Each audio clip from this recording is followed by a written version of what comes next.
Coba kita bayangkan, apa yang akan terjadi jika di rumah tidak ada aturan, di sekolah tidak ada tata tertib, di lingkungan masyarakat tidak ada norma-norma, dan di negara tidak ada undang-undang. Atau apa yang akan terjadi jika setiap pelanggaran dibiarkan begitu saja? Pelakunya tidak diberikan teguran atau sanksi lainnya. Mari kita perhatikan gambar ini.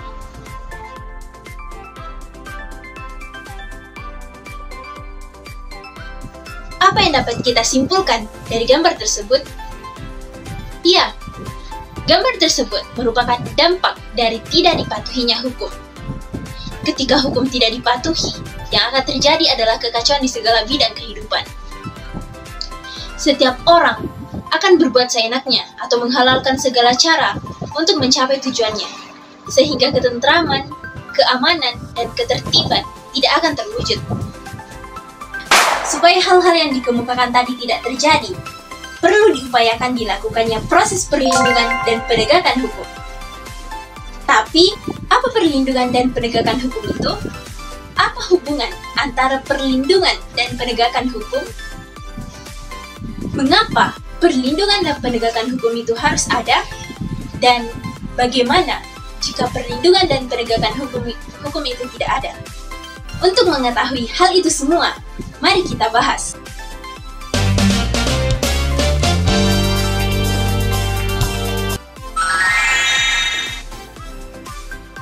Menurut Andi Hamzah, perlindungan hukum dimaknai sebagai daya upaya yang dilakukan secara sadar oleh setiap orang maupun lembaga pemerintah dan swasta yang bertujuan mengusahakan pengamanan, penguasaan, dan pemenuhan kesejahteraan hidup sesuai dengan hak asasi yang ada. Makna tersebut tidak terlepas dari fungsi hukum itu sendiri, yaitu untuk melindungi kepentingan manusia. Dengan kata lain, hukum memberikan perlindungan kepada manusia dalam memenuhi berbagai macam kepentingannya, dengan syarat manusia juga harus melindungi kepentingan orang lain. Bagaimana menurut ahli lainnya? Simanjuntak mengartikan perlindungan hukum sebagai upaya pemerintah untuk menjamin adanya kepastian hukum serta memberi perlindungan kepada warganya agar hak-haknya sebagai warga negara tidak dilanggar. Dan bagi yang melanggarnya akan dapat dikenakan sanksi sesuai peraturan yang berlaku. Dengan demikian, suatu perlindungan dapat dikatakan sebagai perlindungan hukum apabila mengandung unsur-unsur sebagai berikut. Yang pertama, adanya perlindungan dari pemerintah kepada warganya. Yang kedua adalah jaminan kepastian hukum. Yang ketiga berkaitan dengan hak-hak warga negara. Dan yang keempat adanya sanksi hukum bagi pihak yang melanggarnya. Berdasarkan pengertian perlindungan hukum menurut para ahli tersebut, maka dapat kita simpulkan perlindungan hukum adalah upaya yang dilakukan oleh setiap orang atau pemerintah untuk menciptakan keamanan, ketertiban, dan ketentraman bagi sesama, serta memberi perlindungan terhadap hak-hak yang ada, dan jika dilanggar akan mendapatkan sanksi. Pada hakikatnya, semua orang berhak mendapatkan perlindungan dari hukum. Oleh karena itu, dapat banyak macam perlindungan hukum. Dan sekian banyaknya jenis dan macam perlindungan hukum, dapat beberapa yang cukup populer dan akrab di dunia kita. Dan mungkin kita telah mengetahuinya. Tetapi, karena kita kurang terhadapnya. Perlindungan tersebut antara lain A. Perlindungan anak. Perlindungan ini diatur dalam Undang-Undang Nomor 23 Tahun 2002. Undang-undang ini melindungi hak-hak anak seperti hak atas pendidikan, hak untuk tidak dieksploitasi atau disiksa, dan lainnya. B. Hak kekayaan intelektual. Perlindungan hukum ini meliputi hak cipta dan hak atas kekayaan industri. Pengaturannya telah dituangkan dalam sejumlah peraturan perundang-undangan seperti Undang-Undang Nomor 15 Tahun 2001 tentang merek. C. Perlindungan konsumen. Perlindungan ini diatur dalam Undang-Undang RI Nomor 28 Tahun 1999 tentang perlindungan konsumsi. Undang-undang ini mengatur segala hak yang menjadi hak dan kewajiban antara produsen dan konsumen. Mari kita simak pengertian penegakan hukum menurut Jimli Asyadiki dan Sajib Toraharjo. Menurut Jimli Asyadiki, Penegakan hukum merupakan suatu proses usaha untuk meneguhkan atau secara nyata menuntun norma-norma hukum dalam lalu lintas tingkah laku atau hubungan-hubungan hukum dalam kehidupan bermasyarakat dan bernegara. Sedangkan menurut Sajib Toraharjo, penegakan hukum adalah penegakan ide-ide atau konsep-konsep tentang keadilan, kebenaran, kemanfaatan sosial, dan sebagainya. Jadi penegakan hukum merupakan usaha untuk mewujudkan ide dan konsep-konsep tadi menjadi kenyataan.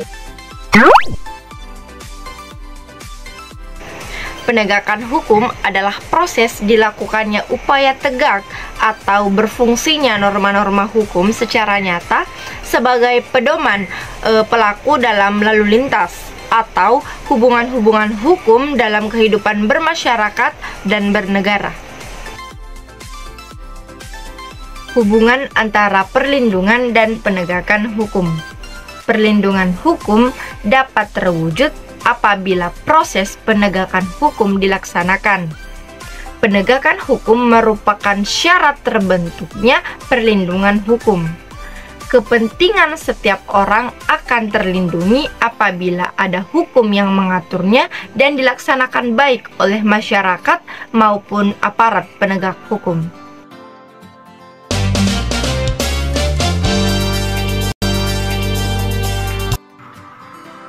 Apa yang Anda rasakan apabila ketika ulangan ada yang menyontek, tetapi tidak ditegur oleh guru? Atau apa yang Anda rasakan apabila terjadi pembulian, tetapi semua orang hanya diam dan tidak melaporkannya kepada guru? Apabila hal yang dipertanyakan tadi terjadi, tentu saja sebagai warga negara yang baik, Anda akan merasakan ketidaknyamanan, ketidakadilan, bahkan ketertiban pun tidak akan ia dapatkan. Nah, itu semua dapat dihindari apabila perlindungan dan penegakan hukum. Hukum mempunyai sifat mengatur dan memaksa. Yang dikatakan bersifat mengatur karena hukum memuat peraturan-peraturan berupa perintah dan larangan yang mengatur tingkah laku manusia dalam hidup bermasyarakat. Adapun Indonesia sebagai negara hukum telah jelas dalam Undang-Undang Dasar Negara Republik Indonesia tahun 1945 pasal 1 ayat 3 yang berbunyi Indonesia adalah negara hukum, dan juga pasal 27 ayat 1. Segala warga negara bersamaan kedudukannya di dalam hukum dan pemerintahan, wajib itu dan tidak ada kecualinya. Sebagai negara hukum, Indonesia wajib melaksanakan proses perlindungan dan penegakan hukum. Negara wajib melindungi warga negaranya dari berbagai macam ketidakadilan, ketidaknyamanan, dan penyimpangan hukum lainnya. Selain itu, negara mempunyai kekuatan untuk memaksa seluruh warga negaranya untuk melaksanakan semua ketentuan-ketentuan yang berlaku. Perlindungan dan penegakan hukum ini sangat penting dilakukan karena dapat mewujudkan hal-hal berikut ini. A. Tegaknya supremasi hukum. Supremasi hukum bermakna bahwa hukum mempunyai kekuasaan dan mutlak dalam mengatur pergaulan manusia dalam berbagai macam kehidupan. Dengan kata lain, semua tindakan warga negara maupun pemerintahan selalu berlandaskan pada hukum yang berlaku. Tegaknya supremasi hukum tidak akan terwujud apabila aturan-aturan yang berlaku tidak ditegakkan baik oleh masyarakat maupun aparat penegak hukum. Sekian dari saya. Materi selanjutnya akan dilanjutkan oleh teman saya. B. Tegaknya keadilan. Tujuan utama hukum adalah mewujudkan keadilan bagi setiap negara. Setiap warga negara dapat menikmati haknya dan melaksanakan kewajibannya, merupakan wujud dari keadilan tersebut. Hal itu dapat terwujud apabila aturan-aturan ditegakkan. C. Mewujudkan perdamaian dalam kehidupan di masyarakat. Kehidupan yang diwarnai suasana yang damai merupakan harapan setiap orang. Perdamaian akan terwujud apabila setiap orang merasa dilindungi dalam segala bidang kehidupan. Hal itu akan terwujud apabila aturan yang berlaku dilaksanakan.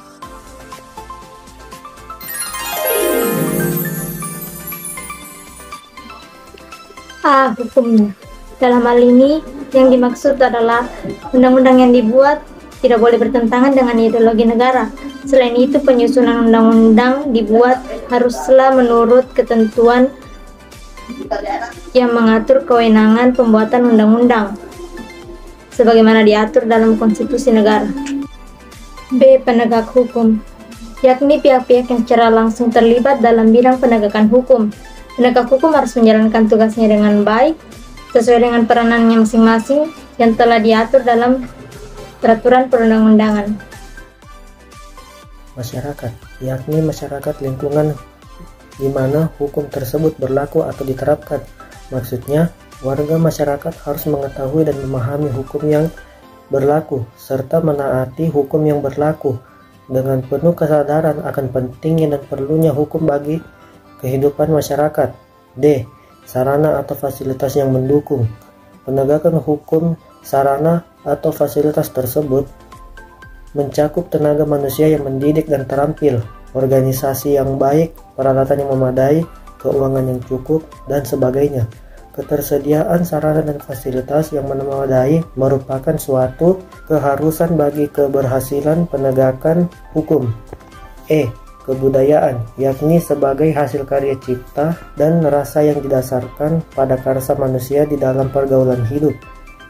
Dalam hal ini, kebudayaan mencakup nilai-nilai yang mendasari hukum yang berlaku. Nilai-nilai mana merupakan konsepsi abstrak mengenai apa yang dianggap baik sehingga dianut dan apa yang dianggap buruk sehingga dihindari.